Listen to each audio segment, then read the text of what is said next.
सभी मित्रों को नमस्कार और स्वागत है आपका हमारे हिंदी साहित्य चैनल में। और आज हम अपने इस अध्याय में अध्ययन कर रहे हैं हिंदी भाषा व व्याकरण का, और हम आज पढ़ेंगे स्वर और स्वरों के प्रकार।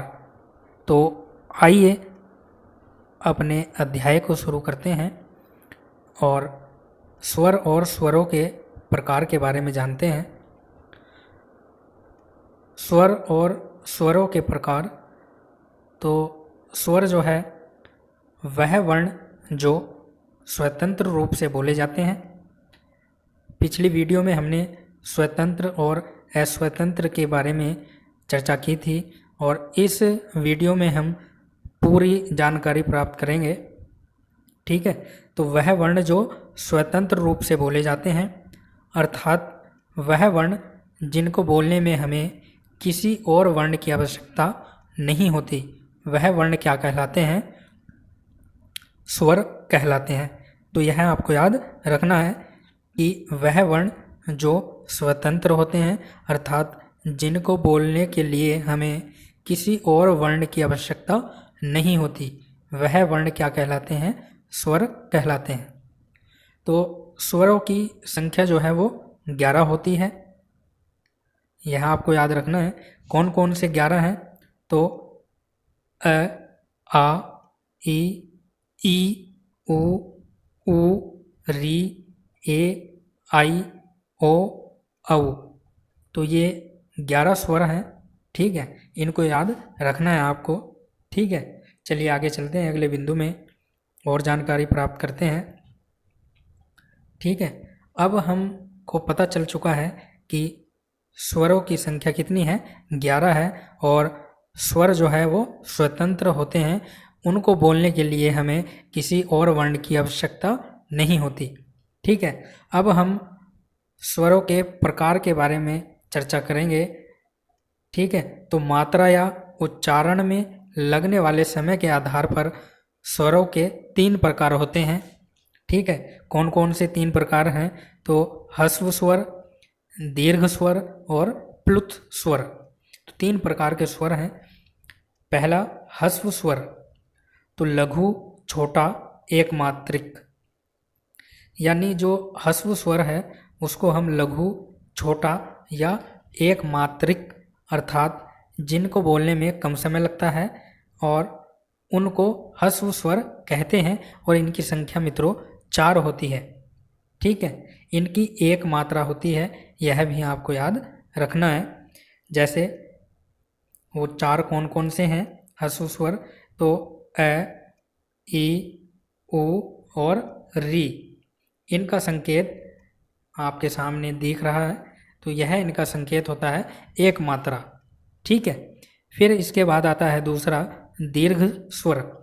तो दीर्घ मतलब गुरु, बड़ा या द्विमात्रिक, अर्थात जिनकी 2 मात्राएं होती हैं और जिनको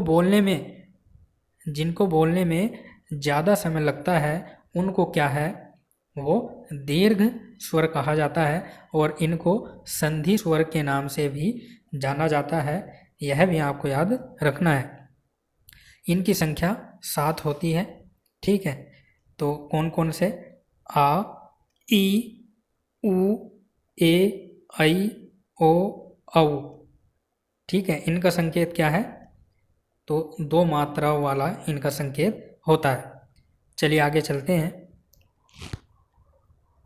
फिर है प्लुत स्वर। तो ये क्या है? अगर किसी भी स्वर को लंबे समय तक एक ही बार में बोला जाए तो वह स्वर क्या हो जाता है? प्लुत स्वर का रूप वह धारण कर लेता है। यानी अगर हम किसी स्वर को लंबे समय तक एक सांस में ही बोलते रहते हैं तो वह स्वर जो है प्लुत धारण कर लेता है। जैसे हम ओम की ध्वनि निकालते हैं, है ना? ओम हमने 2 तरीके से देखा होगा, 3 तरीके से लिखा हुआ देखा होगा। पहला तो देखिए, ओ और बीच में 3 बन रहा है, फिर उसके बाद है मैं। यानी ओम को इतनी देर तक बोलना है जितनी देर में 3 ओम बोले जा सकते हैं। ठीक है, तो ध्वनि हम निकालते हैं ओ। तो ये क्या है, यह है प्लुत धारण कर लेता है। ठीक है, अधिक लंबे समय तक कोई भी स्वर का उच्चारण हम करते हैं तो वह प्लुत धारण कर लेता है। इसका संकेत आपके सामने है। इनकी संख्या जो है +7 यानी 8 इनकी संख्या होती है। 7 दीर्घ और +a, तो 8 इनकी संख्या होती है। ए को अगर लंबे समय तक बोला जाए तो वह ए ही रहता है, इसलिए इसको भी प्लुत स्वर में शामिल किया गया है।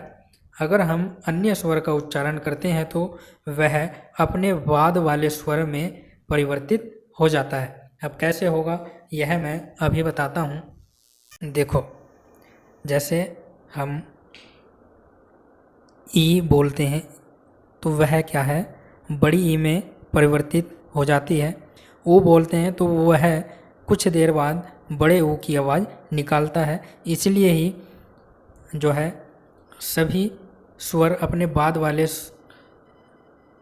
वर्ण के स्वर के साथ परिवर्तित हो जाते हैं, मगर ए की जो ध्वनि है वह ए ही रहती है, इसलिए इसको प्लुत स्वर में शामिल किया गया है।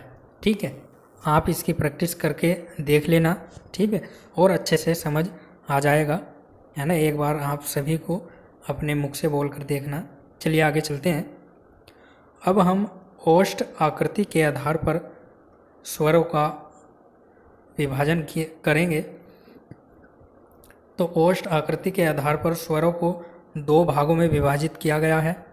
पहला वृत्ताकार स्वर और अवृत्ताकार स्वर। तो वृत्ताकार स्वर क्या है, तो वृत्ताकार स्वर 4 होते हैं, उ, ऊ, ओ, औ। ये 4 स्वर जो हैं वो कैसे हैं, वृत्ताकार स्वर, यानी इनका उच्चारण करते समय जो है वो होठ वृत्त का आकार ले लेते हैं, यानी गोल आकृति के हो जाते हैं इन 4 स्वरों का उच्चारण करते समय, तो इसलिए इनको वृत्ताकार स्वर कहा गया। फिर है 2 अवृत्ताकार स्वर। तो यह कितने हैं, 7 हैं मित्रों। ठीक है, कौन कौन से, ए, आ, ई, री, ए, आई, है ना। ये 7 स्वर अवृत्ताकार स्वर हैं। इनका उच्चारण करते समय होठ जो हैं हमारे ओष्ठ वो वृत्त के आकार की आकृति नहीं लेते, इसलिए इसको अवृत्ताकार स्वर कहा गया। आप इनको बोलकर देखना, प्रैक्टिस करके देखना, आपकी सब समझ में आ जाएगा। फिर ये बिंदु नोट करना है आपको। अगर आपको यह यानी ओ स्वर मिल जाए तो इसको क्या कहते हैं, विदेशी स्वर के नाम से इसको जाना जाता है। ठीक है, इसके ऊपर बिंदु नहीं है, चंद्र बिंदु यह नहीं है, वो हम आगे पढ़ेंगे। ठीक है, अगर आपको ऐसा स्वर कहीं भी मिल जाए तो समझ लेना वह विदेशी स्वर है ना। और इससे बनने वाला हर कोई शब्द क्या होता है, वह भी विदेशी शब्द होता है। ठीक है, इसको गृहीत स्वर के नाम से भी जाना जाता है, तो यह आपको याद रखना है। ठीक है, चलिए अगले बिंदु पर चलते हैं और फिर हम आते हैं नंबर 3 पर, जीभ की क्रियाशीलता के आधार पर। तो जीभ की क्रियाशीलता के आधार पर स्वरों को 3 भागों में विभाजित किया गया है ना। पहला है अग्र स्वर, दूसरा मध्य स्वर, तीसरा है पश्व स्वर। तो 3 प्रकार के स्वरों में इसको बांटा गया है जीभ की क्रियाशीलता के आधार पर। ठीक है, कौन कौन से हैं, तो पहला अग्र स्वर है जिसमें ई, दीर्घ ई, ए, आई और री यानी 5 स्वर जो हैं वो अग्र स्वर हैं। ई, ए, आई, री, यानी इनको बोलने में जो है जीभ का जो अगला भाग है वो क्रियाशील होता है। आप बोल कर देखना, तो इसलिए इनको अग्र स्वर कहा गया। फिर है दूसरा मध्य स्वर। तो मध्य स्वर एक है, वह कौन सा है? अ। यानी जब हम अ बोलते हैं तो जीभ का जो मध्य भाग है वो क्रियाशील होता है। फिर है तीसरा पश्व स्वर। तो ये 5 हैं, आ, उ, ओ, औ। ठीक है, इनको बोलने में जो है वो जीभ का जो पीछे का भाग है वह क्रियाशील होता है। ठीक है, तो ये सारे आपको याद रखने हैं। जब तक आप खुद से इन्हें बोलोगे नहीं तब तक आपकी समझ में थोड़ा कम आएगा, तो इसलिए इनको बोलकर देखना है। चलिए आगे चलते हैं नंबर 4 पर। तालु की स्थिति के आधार पर। तालु की स्थिति के आधार पर, तो तालु की स्थिति के आधार पर स्वरों को 4 भागों में विभाजित किया गया है। तो पहला कौन सा है? संवृत स्वर, जिसको बंद स्वर के नाम से भी जानते हैं। तो कौन कौन से हैं? ई, उ, री। यानी 5 स्वर जो हैं वो संवृत स्वर कहलाते हैं। यानी इनको बोलने में जो है वो जैसे ई, उ, री, यानी ऐसा लगता है कि हमारा मुख जो है वो बंद हो रहा है। ठीक है, फिर है अर्ध संवृत यानी आधा बंद स्वर। तो ये है ए ओ यानी आधा जो है वो बंद है। फिर है तीसरा विवृत। विवृत यानी खुला स्वर। तो खुला स्वर जैसे आ, यानी आ को जब हम बोलते हैं तो हमारा मुख क्या है वो पूरा खुल जाता है। आप बोलकर देखना। फिर है नंबर 4 पर अर्ध विवृत स्वर। तो यानी आधा खुला। तो कौन कौन सा है? आई, औ।